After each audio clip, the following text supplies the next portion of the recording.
কোনো ব্যক্তি যদি কোনো মাদ্রাসায় না পড়ে ওলামা ইকরামের তত্ত্বাবধানে না থেকে এসে যদি ফতোয়া দেয়, আপনারা সেগুলো মাইনা নেন কেন? এক্ষেত্রে এত সহজ মনে হয় কেন? এজন্য কোরআনুল কারীম বোঝার জন্য, হৃদয়ঙ্গম করার জন্য ওই ভাষায় দক্ষ হতে হয়। তা না হলে ডক্টর মরিস বুকাইলিও বলতো, ঠিক আছে আমার একটা দা নোবেল কোরআন দাও ইংলিশ ট্রান্সলেশন, ইংরেজি অনুবাদের, আমি ওইটা পড়ে পড়ে বুঝে নেই। উনি অতটুকু বিষয়ের গবেষণা করার জন্য আরবি ভাষা শিখতে চেয়েছেন। সৌদি আম্বাসিরে বলছেন যে আমাকে একজন বিজ্ঞ ব্যক্তি দেন, আমি যার থেকে ভাষাটা শিখতে চাই আগে। এরপরে উনি আরবি ভাষা শিখলেন, কোরআন গবেষণা শুরু করলেন।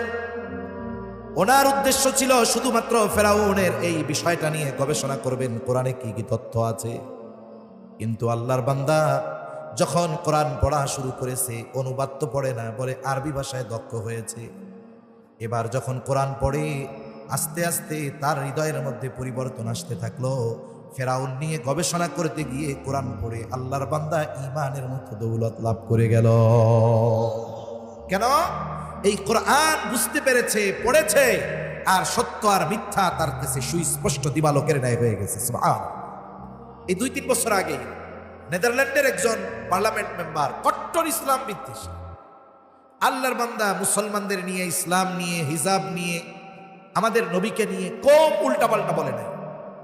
উনি চিন্তা করলেন আরো বেশি উল্টাপাল্টা যদি বলতে হয় তাইলে আমাকে মুসলমানদের ব্যাপারে আরো জানতে হবে।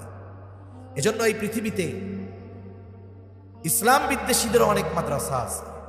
অনেক মাদ্রাসায় ইসলাম বিদ্বেষীরা খরচ করে তাদের পড়ায়।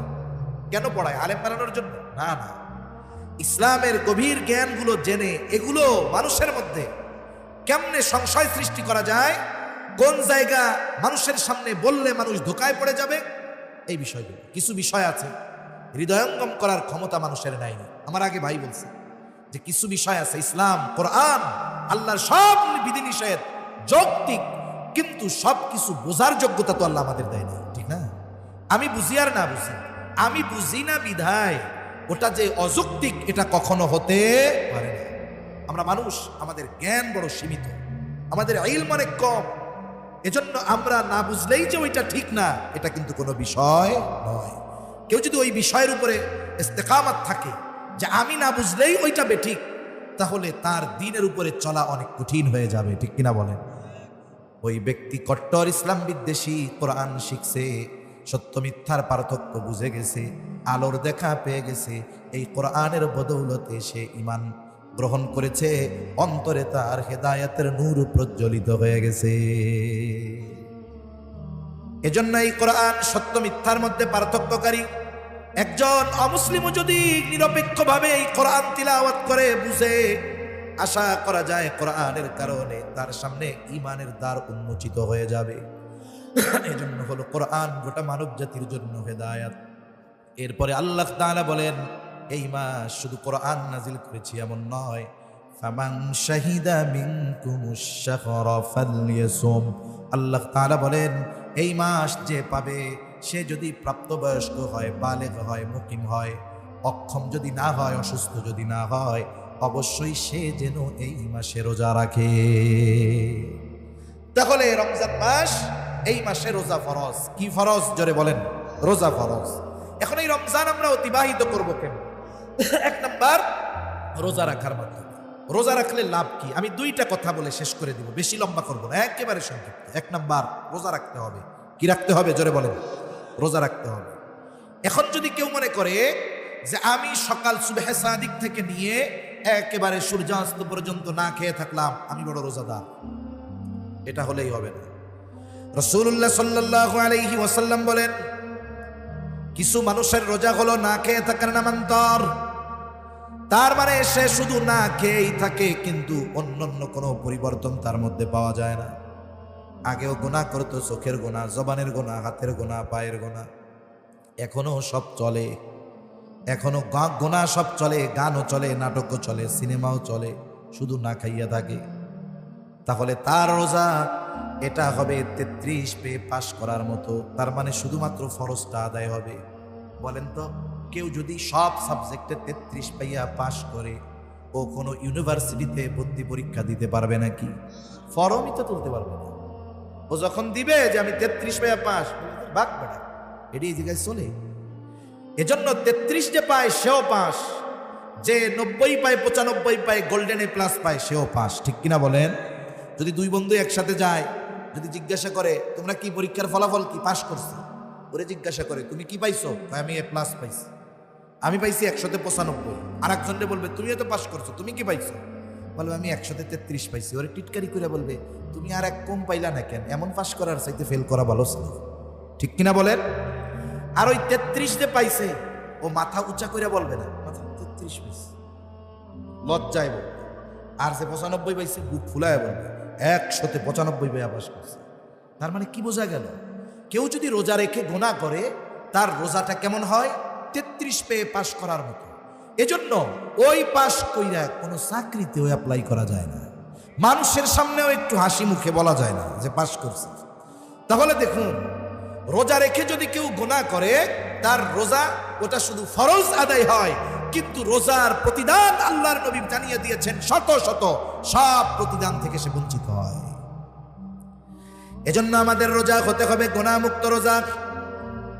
রোজা রেখে জবানের গুনাহ, হাতের গুনাহ, চোখের গুনাহ, পায়ের গুনাহ, সব ধরনের গুনাহ থেকে বাঁচতে হবে। কোন ইনশাআল্লাহ একবারে সব ধরনের গুনাহ থেকে যদি বাঁচা যায়, বলে ওই রোজা কেমন রোজা হবে?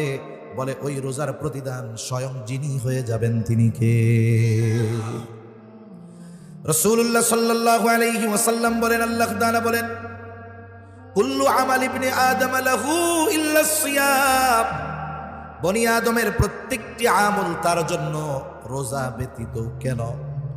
আস-সাওমু লি ওয়া আনা আজজি বিহি। নবীজি বলেন, আল্লাহ তাআলা বলেছেন রোজা বান্দা আমার জন্য রাখে, আর এই রোজার প্রতিদান স্বয়ং আমি আল্লাহ নিজে দিব। রোজার প্রতিদান আল্লাহ তাআলা দিবে। রোজাদার আল্লাহ তাআলার কাছে কত প্রিয়, কত ভালোবাসার। রোজাদারকে আল্লাহ তাআলা কত ভালোবাসে। নবীজি সাল্লাল্লাহু আলাইহি ওয়াসাল্লাম জানিয়ে দেন, লা খুলুফু ফামিস সাইমি আতয়াবু ইনদাল্লাহি তাআলা মির রিহিল মিস্ক। রোজাদার রোজা রাখার কারণে তার গালের মধ্যে যে গন্ধ হয়, স্বাভাবিকভাবে একটা ঘর, ওই ঘরে যদি মানুষ বসবাস না করে, আপনি যতই পরিষ্কার পরিচ্ছন্ন করে রেখে যান না কেন, ঘরটা যদি 2-4-10 দিন বন্ধ থাকে, এরপরে যদি মানুষজন ঢুকে, ওই ঘরের মধ্যে একটা গন্ধ পাওয়া যায় কি যায় না? ঘরটা পরিষ্কার কিন্তু মানুষ না থাকার কারণে স্বাভাবিক একটা গন্ধ হয়, আলো বাতাস না যাওয়ার কারণে। অনুরূপভাবে দীর্ঘক্ষণ যখন আমরা পানাহার থেকে বিরত থাকি, খাবার থেকে বিরত থাকি, পাকস্থলী খালি হয়ে যায়, শুকনা হয়ে যায়, বলে ওই পাকস্থলী থেকে একটা গন্ধ মানুষের মুখ দিয়ে আসে। আল্লাহর নবী বলেন, এই যে মুখের গন্ধ রোজাদারের, এটা আল্লাহ তাআলার নিকটে মিশক আম্বরের চাইতেও বেশি প্রিয়। এখন যদি ওই রোজা রাইখা কেউ গীবত করে, অপরের দোষ চর্চা করে, গীবত করা মানে কি? মৃত ভাইয়ের গোশত খাওয়ার মতো। একজনের দোষ তার অনুপস্থিতিতে শুধুমাত্র মজা নেওয়ার জন্য আলোচনা করা, এটা গীবত। আর রোজার মাসে এই কাজটা অনেক মানুষ করে, কাজ নাই, কি করবে? আমার মা বোনরা অনেক সময় করে ফেলে, রান্না বান্না নাই, এইবার 3 চাচি এক জায়গায় হইয়া ধুমসে কোরআন শরীফ তিলাওয়াত বাদ দিয়া গীবত তিলাওয়াত শুরু করে দেয়। আছে না নাই কোন? অথচ গীবত কত জঘন্য এক পাপ। আল্লাহ তাআলা বলেন, ওয়ালা ইয়াগতাব বা'দুকুম বা'দা আইয়ুহিব্বু আহাদুকুম আন ইয়াকুলা লাহমা আখিহি মাইতান ফাকারিহতুমুহ। আল্লাহ তাআলা বলেন, তোমরা পরস্পরের গীবত করো না। তোমরা কি তোমাদের মৃত ভাইয়ের গোশত খাওয়াকে পছন্দ করো? না না, ফাকারিহতুমু, তোমরা এটাকে অপছন্দ করো, অথচ গীবত করার মাধ্যমে কেমন যেন মৃত ভাইয়ের গোশত খাওয়া হয়। ওই মুখ দিয়া যেই গন্ধ বের হবে, ওটা তো মৃত ভাইয়ের গোশত খাওয়ার পচা গন্ধ, ওটা আল্লাহর কাছে প্রিয় হবে না। এজন্য রোজা শুধু না খেয়ে থাকলে হবে না, জবানের রোজা আছে, হাতের রোজা আছে, পায়ের রোজা আছে, চোখের রোজা আছে, কলবের রোজা আছে না নাই? এজন্য আল্লাহর নবী জানায় দেন, রোজাদারের এই মুখের দুর্গন্ধ আল্লাহ তাআলার কাছে অনেক প্রিয়। এখন যদি গুনাহ করা হয় তাহলে ওই গন্ধটা তো আল্লাহর কাছে আর প্রিয় হবে না। রাসূলুল্লাহ সাল্লাল্লাহু আলাইহি ওয়াসাল্লাম আরো জানায় দেন, রোজাদার গ্রীষ্মকালে আল্লাহর জন্য রোজা রাখে, এই যে তৃষ্ণায় কষ্ট করে, যারা আল্লাহর জন্য তৃষ্ণার্ত থাকে মানে রোজা রাখে, এত কষ্ট, এরপরেও পানি পান করে না, রোজা ভাঙে না, মানুষজন দেখবে না, এরপরেও গোপনে সে তার রোজা ভাঙে না। দেখুন, একজন বেনামাজি সেও যদি রোজা রাখে, ওটাও আল্লাহর জন্যই রাখে। এই যে রোজা রাখে, নামাজ না পড়লেও লুকায় লুকায় খিদা লাগলে কিছু কিন্তু খায় না। কার ভয়? নবীজি সাল্লাল্লাহু আলাইহি ওয়াসাল্লাম বলেন, এই রোজাটা যদি গুনাহমুক্ত হয়ে যায়, তাহলে ওই যে তৃষ্ণায় কষ্ট করেছে দুনিয়ায় আল্লাহর জন্য, কিয়ামতের দিন ওই কঠিন মুসিবতের সময় যখন সূর্যটা একেবারে কাছে, জমিনটা তামার মতো হয়ে যাবে, মানুষেরা ঘামে হাবুডুবু কেঁদে থাকবে, তৃষ্ণায় বুকের ছাতি ফেটে যাওয়ার উপক্রম হবে। ওই কঠিন তৃষ্ণার দিনে দুনিয়ায় যারা আল্লাহর জন্য তৃষ্ণার্ত থেকেছে, তাদের পানি পান করাবে কে? রাসূল আকরাম সাল্লাল্লাহু আলাইহি ওয়াসাল্লাম জানায় দেন, রোজাদারের জন্য স্পেশালিটি কি? রাসূলুল্লাহ বলেন সাল্লাল্লাহু আলাইহি ওয়াসাল্লাম বলেন, ইন্না ফিল জান্নাতি বাবান ইউকালু লাহুর রায়্যান, জান্নাতের মধ্যে একটি দরজা আছে যেটার নাম হলো রায়্যান। অনেক সময় একই সেমিনার হলের মধ্যে, একই হলের মধ্যে গেস্ট কয়েক ধরনের থাকে। একটা থাকে জেনারেল গেস্ট, তাদের জন্য গেট আলাদা। আর একটা থাকে ভিআইপি গেস্ট, তাদের জন্য গেট আলাদা। আর একটা থাকে ভিভিআইপি গেস্ট, তার জন্য গেটও আলাদা, তার জন্য বসার জায়গা আলাদা, তার জন্য লাল গালিচা বিছায়া দেওয়া থাকে। ওই জেনারেল গেস্ট যদি ভিভিআইপি গেস্ট দিয়া ঢুকতে চায়, ঢুকতে দেওয়া হবে নাকি? রোজাদার যারা, ইমানদার রোজাদার যারা, এরা হলো ভিভিআইপি। বলে এদের জন্য স্পেশাল একটা দরজা যার নাম হলো রায়্যান। ওই ভিভিআইপি গেটে দাঁড়িয়ে ভিভিআইপি গেস্টের জন্য অপেক্ষা করতে থাকে মানুষেরা, ফুলের তোড়া নিয়ে সংবর্ধনা জানানোর জন্য। কত আদর আপ্যায়ন হয়, অথচ ঢুকবে একই ছাদের নিচে। কিন্তু তাদের স্পেশালিটি কি? বলে ভিভিআইপি পারসন। এবার কি হলো? রোজাদারের জন্য এই দরজা থাকবে রায়্যান, স্পেশাল দরজা শুধুমাত্র রোজাদারদের জন্য। রোজাদার ব্যতীত এই দরজা দিয়ে আর কেউ ঢুকতে পারবে না। ফেরেশতারা অভ্যর্থনা জানানোর জন্য দাঁড়ায় থাকে, আহ্বান করা হবে, ফাইনাস সাইমুন, কোথায় রোজাদারেরা? এইবার রোজাদারেরা আসবে, ওই দরজা দিয়ে ঢুকবে। আর তারা যখন ঢোকা শেষ, দরজা বন্ধ করে দেওয়া হবে। নবীজি জানায় দেন, রোজাদার ব্যতীত একটা ব্যক্তিও ওই দরজা দিয়ে ঢুকতে পারবে না। এটা তাদের স্পেশাল সম্মাননা। শুধু তাই না, নবীজি বলেন, আস-সাওমু জুন্নাতুন, রোজা হইল ঢাল, আগুন থেকে বাঁচার জন্য, জাহান্নামের আগুন থেকে বাঁচার ঢাল। এই যে এত ফজিলত রোজা, এটা পাবে কে? যার রোজা হবে গুনাহমুক্ত। ঠিক কিনা বলেন? এই জন্য এক নাম্বার কাজ, আমরা আমাদের রোজাগুলোকে যথাযথভাবে রাখবো। সারাদিন না খাইয়া কষ্ট করে রাখলাম রোজা, এখন যদি ওই 33 পাইয়া পাশ করার মতো হয়, তাহলে এটা কেমন হইল? আমাদের থাকবে রোজার প্রতিদানের ক্ষেত্রে আমরা যেন গোল্ডেন A+ পাই। এভাবে রোজা রাখবো তো ইনশাআল্লাহ। আল্লাহ তৌফিক দান করেন।